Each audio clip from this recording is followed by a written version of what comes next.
भी आदिवासी महिला ने किसी एक महापुरुष राजा को शरण दी और अपने ही बेटों से बचाया। और अपने ही बेटों से कब बचाया? जबकि वो अपने उन बेटों के पिता का पितृहंता था। इस कदर के कैरेक्टर इसमें है।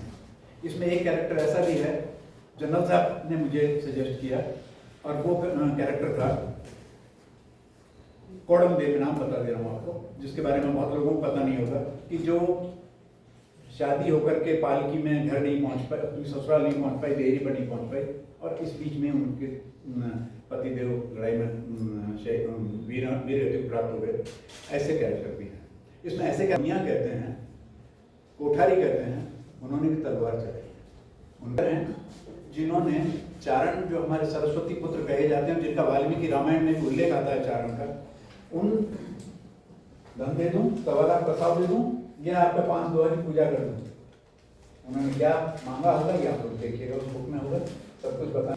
मैं आपको ज्यादा समय नहीं लूँगा, क्योंकि मुझे लगता है टंडन साहब को सुनना, मुझे बात आप सब फिर से दोबारा आभार प्रकट करते हुए, आप सब लोग मेरे लिए पधारे, इससे बड़ा सौभाग्य मेरे लिए और क्या हो सकता है।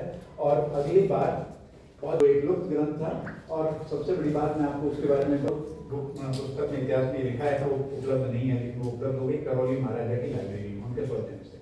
और देवराज जी ये डिजिटल फॉर्म से उसको वर्ड फाइल में इन्होंने उसको बदला, साल भर लगा इनको, चूंकि वो ऐसी भाषा में थी। तो ये उसके सह संपादक हैं। और सबसे बड़ी बात कि उसकी भूमिका भी आचार्य रामचंद्र शुक्ल की पड़पोती डॉक्टर गुप्ता जी ने लिखी है। अध्यक्षता मेरी थी और वो विशिष्ट अतिथि थी। तो ऐसे ही जब चर्चा चली तो उन्होंने कहा कि आप क्या लिख रहे हैं? मैंने कहा मैं आजकल कुछ नहीं लिख रहा, मैं पुस्तक पर काम नहीं, आप काम कहाँ से कर रहे हैं? तब उन्होंने उसको, जब मैंने उनको बताया, तब उन्होंने, रिटायर्ड प्रिंसिपल हैं, इन्होंने लिखी है। तो मैं इनका भी मैं अभिनंदन करता हूँ यहीं पर अभी से, और मैं आप सबको आमंत्रित भविष्य के लिए करता हूँ। आप सब पधारेंगे, मुझे विश्वास है। धन्यवाद। धन्यवाद शिवपाल जी। देखिए, ऐसा लगता है कि 75 से 100वें वर्ष में भारत में अपने जागरण का कालखंड है।